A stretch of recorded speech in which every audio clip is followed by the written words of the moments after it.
Hello viewer, সকলকে জানাই Tripura updated point চ্যানেলের পক্ষ থেকে স্বাগত। তো তোমাদের সামনে একটি গুরুত্বপূর্ণ আপডেট নিয়ে এসেছি। তো তোমরা সবাই জানো ইতিমধ্যে ত্রিপুরা বোর্ডের যে মাধ্যমিক এবং উচ্চ মাধ্যমিক পরীক্ষা তা কিন্তু শেষ হয়েছে। তো এবার হচ্ছে রেজাল্ট দেবার পালা এবং তোমরা অপেক্ষায় আছো যে এখন কবে রেজাল্ট দেবে। তো এই সমস্ত আপডেট পেতে কিন্তু আমার চ্যানেল অবশ্যই তোমাদেরকে নজর রাখতে হবে। সমস্ত পরীক্ষা সংক্রান্ত আপডেট, ছাত্রছাত্রীদের যত স্টাইফেন্ড স্কলারশিপ আপডেট কিন্তু আমার এই চ্যানেলে পেয়ে যাবে। তো সোজাসুজি চলে যাচ্ছি আজকের এই আপডেটে।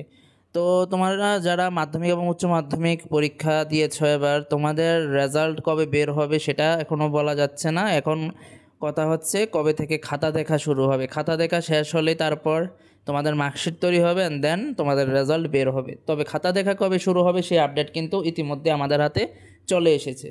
তো তোমরা এখানে দেখতে পাচ্ছ দেওয়া হয়েছে যে ত্রিপুরা মধ্যশিক্ষা পর্ষদের উত্তরপত্র মূল্যায়ন এপ্রিল মাসের প্রথম সপ্তাহের গোড়ার দিকে শুরু করার লক্ষ্যে কাজ চলছে। ঠিক আছে, তাহলে কিন্তু তোমরা বুঝে গিয়েছো যে এপ্রিল মাসের প্রথম সপ্তাহের গোড়ার দিকে কিন্তু শুরু করার লক্ষ্যে কাজ চলছে। তাহলে খাতা দেখা কিন্তু স্টার্ট হয়ে যাবে এপ্রিল মাস থেকে। তারপর আরও বলা হয়েছে প্রাপ্ত খবর অনুসারে এপ্রিল মাসের প্রথম অথবা দ্বিতীয় দিন শুরু হতে পারে পর্ষদের উত্তরপত্র মূল্যায়ন।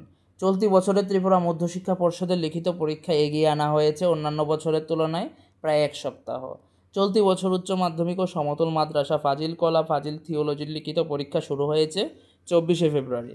মাধ্যমিক ও সমতল মাদ্রাসা আলিম পরীক্ষা শুরু হয়েছে 25শে ফেব্রুয়ারি। অন্যান্য বছর পরীক্ষা শুরু হতো 1 এবং 2 মার্চ। এবছর পরীক্ষার আগের শুরুর পাশাপাশি পর্ষদের তরফে উত্তরপত্র মূল্যায়নের সময়সূচি এগিয়ে আনারও পরিকল্পনা গ্রহণ করা হয়েছে।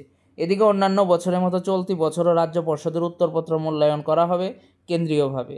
আগরতলার মোট 6টি বিদ্যালয়ে উত্তরপত্র মূল্যায়ন কেন্দ্র হিসাবে বাছাই করা হয়েছে।